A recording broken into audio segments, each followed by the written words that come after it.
অবিশ্বাস্য হলেও সত্যি সুন্দরবনের মৎস্যজীবীদের জালে 12 টন ইলিশ। বহুদিন ইলিশের খরা কাটিয়ে শেষ পর্যন্ত ইলিশ মাছের মুখ দেখল মৎস্যজীবীরা। ভরা শ্রাবণে গত দুদিনে কাকদ্বীপ, নামখানা, ফ্রেজারগঞ্জ, রায়দিঘি, পাথর প্রতিমার ঘাটে পৌঁছেছে প্রায় 12 টন টাটকা ইলিশ। আগামী দুদিন আরও ইলিশ ঢুকবে ঘাটগুলিতে। সমুদ্রে এই মুহূর্তে ইলিশ ধরার অনুকূল পরিবেশ সৃষ্টির পরেই জালে ধরা পড়েছে ঝাঁকে ঝাঁকে রূপলি শস্য। ধরা পড়া ইলিশের ওজনও বেশ ভালো। বেশিরভাগ ইলিশ 700 গ্রামের উপরে বলে জানা গেছে। এদিন নামখানাতে 1.5 কিলো ওজনের ইলিশও নিলাম হয়েছে। ইলিশের যোগান বাড়ায় দামও কমেছে বেশ কিছুটা। ইতিমধ্যে ডায়মন্ড হারবারের মাছের আড়ত ঘুরে পৌঁছে যাচ্ছে রাজ্যের বিভিন্ন বাজারে। ইলিশ মেলায় খুশির ট্রলার মালিক, মৎস্যজীবী থেকে সাধারণ ক্রেতারা। চলতি বছরে 15 জুন থেকে শুরু হয়েছিল ইলিশ ধরার মৌসুম।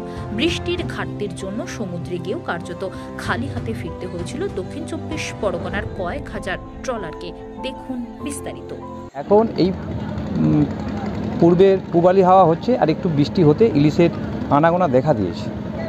গতদিন এবং আজকে কত? আজকে ইলিশ টুকটাক উঠেছে, 2-10 গাড়ি উঠেছে ইলিশ। কতটা হবে? তবু আনুমানিক 10 টন। ইলিশের দাম কি এবার কমতে পারে? এবার ধীরে ধীরে কমবে। ইলিশ আমদানি হওয়ার সঙ্গে সঙ্গেই কমবে।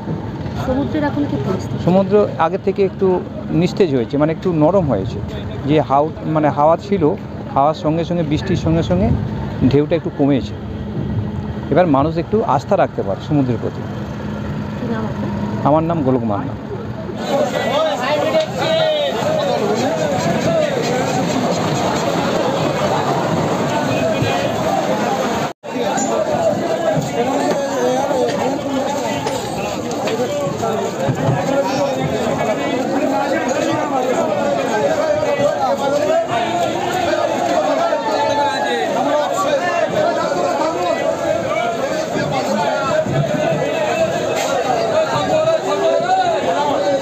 বেশ কিছুদিন ধরে সমুদ্রে আবহাওয়া খারাপ থাকার কারণে জেলেরা জাল পাততে পারছিল না, কিন্তু লাস্ট এবার বেরিয়েই বেশ কিছু ইলিশ মাছ ধরা পড়েছে এবং প্রায় 10 টনের উপরে ইলিশ মাছ অলরেডি বাজারজাত হয়েছে। তারপরেও আজকে আরো আসছে, আমাদের কাছে খবর আছে। ইলিশের সাইজ ভালোই আছে এবং বাজারে যেহেতু মাছ ছিল না, সেহেতু দাম আগে বেশি ছিল।